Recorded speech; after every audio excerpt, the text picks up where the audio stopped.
Hello! Today I'm going to talk you through some more shoulder movements. They're done lying on your back, but because they're a little bit more complicated, I thought it would be useful to do them vertically first so that we can see each other, as it were, and you can sort of get to grips with what I'm talking about before I show them on the floor. So the first one, you want to round the arms around an imaginary beach ball.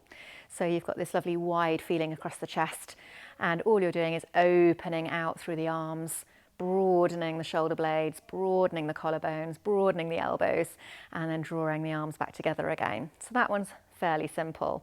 We want to make sure that as we do this though, that you're not pinning the shoulder blades back towards each other, but instead you're trying to keep them nice and wide apart. So the arms aren't going to travel behind the body.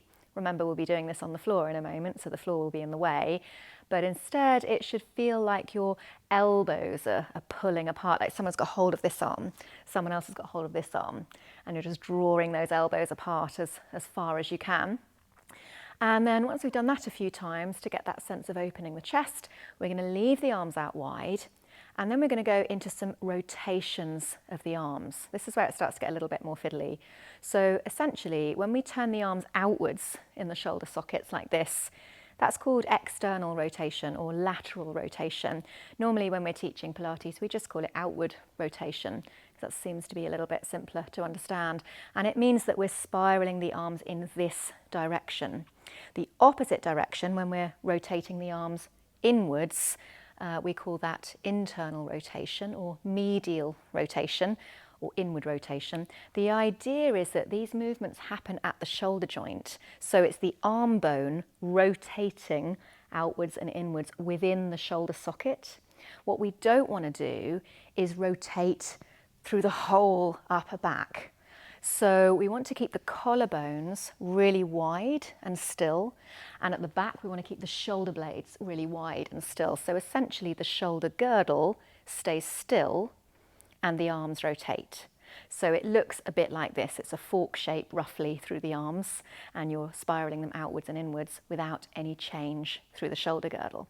So if you take your right hand across to the left side of your chest and just place your hand a little bit underneath the collarbone there, and then start to rotate through your left arm, and allow that rotation to feel like it goes as far as it comfortably can in both directions, but not so far that it rolls the whole shoulder girdle forwards. You can perhaps do it in front of a mirror if you're not sure. And it's a really, really useful movement to keep the shoulder joints healthy and fully functional.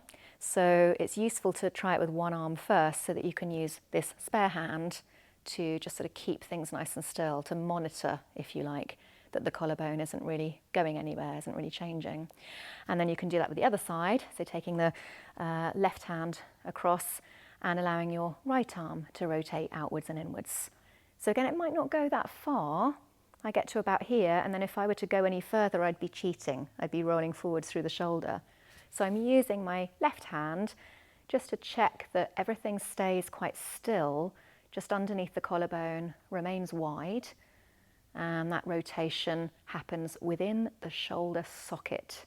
So that's where your arm bone meets your shoulder joint, your shoulder socket, and we're isolating that movement there. So we're going to be doing that with both arms at the same time.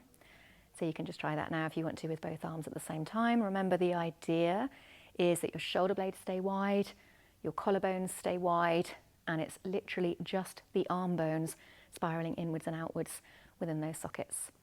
And then the third movement that we're going to do is drawing the elbows in towards the waist. So that's coming back to a waiter position, which you may well remember. You've got the feeling of the thumbs pulling backwards and the elbows pulling forwards. So when you're on the floor, your elbows will not touch the floor.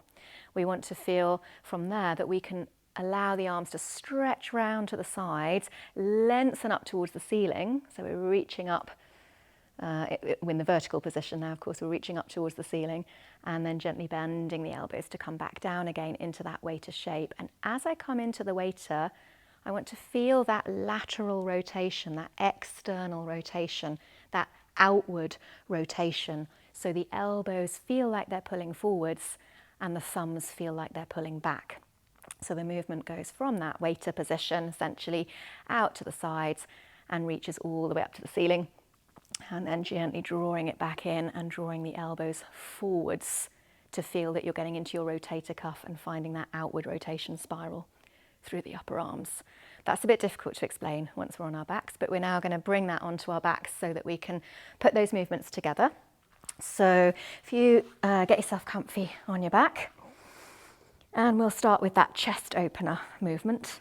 So you imagine that you're holding a big beach ball, and as you breathe in, you can visualize the beach ball inflating, opening out wide through the arms, not taking them all the way to the floor, and then gently imagining the beach ball deflating so that the fingertips come back towards each other.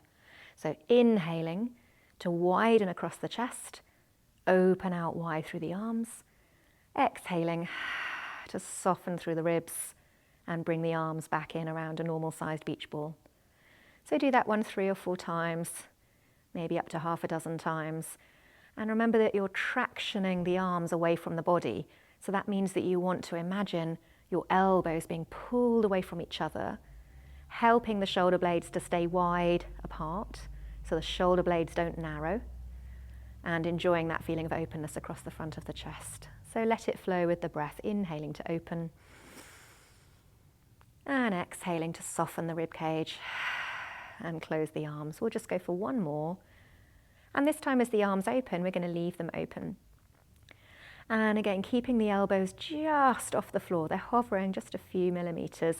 We're then going to take it into those rotations. So as I rotate outwards, my thumbs come towards the floor, but my elbows feel like they're slightly off the floor, reaching towards the ceiling. And then as I rotate inwards, I want to draw the little finger side of the hand closer to the floor, but without rounding or hunching through the shoulders. So as I take that back and forth, I'm breathing normally, and I can imagine that one person is pulling my right elbow away from my body, and another person is pulling my left elbow away from my body. So I'm sort of rotating those arms on their axis in this position, finding as much movement as I can in both directions, and making sure that the elbows are hovering just off the floor for most people. Some people will be able to do this with the elbows on the ground, but usually they want to be off the ground, particularly in this movement here where you're rotating outwards. Let's make this our last one of those. And then as we rotate outwards, laterally or externally, we're going to maintain that. We're going to draw the elbows a little bit closer to the waist, but you can see they're not all the way in. There's a little gap there between the arm and the body. And in this position, I'm spiraling that arm bone outwards in the shoulder joint. So it feels as if my elbows are drawing towards the ceiling and my thumbs are drawing towards the floor. And then I'm going to sweep the arms out wide, stretch them back behind me, all the way to their full range. And then as I breathe out, I can relax the ribs, bend the elbows, and bring them gently back into that waiter position. And I'll do that a few more times. So this one's called angel wings because it's a little bit like, when you lie down in the snow or in the sand and you sort of sweep your arms around you to make a shape in the snow or the sand. It's a little bit like that. Rather than going with straight arms, though, I'm allowing the arms to bend so that I can really work into that rotation. So each time the elbows come in towards the waist, feel that you're spiraling the arms outwards in their sockets, the elbows sort of reaching towards the ceiling a little bit, and the thumbs reaching towards the floor, if that's helpful to you. Let's just make this our last one of those. All the while, through all of these movements, the shoulder blades should stay wide apart. That's the aim. And then you might want to just let the arms relax into the floor and have a little bit of a wriggle or a rest. And that's your angel wings.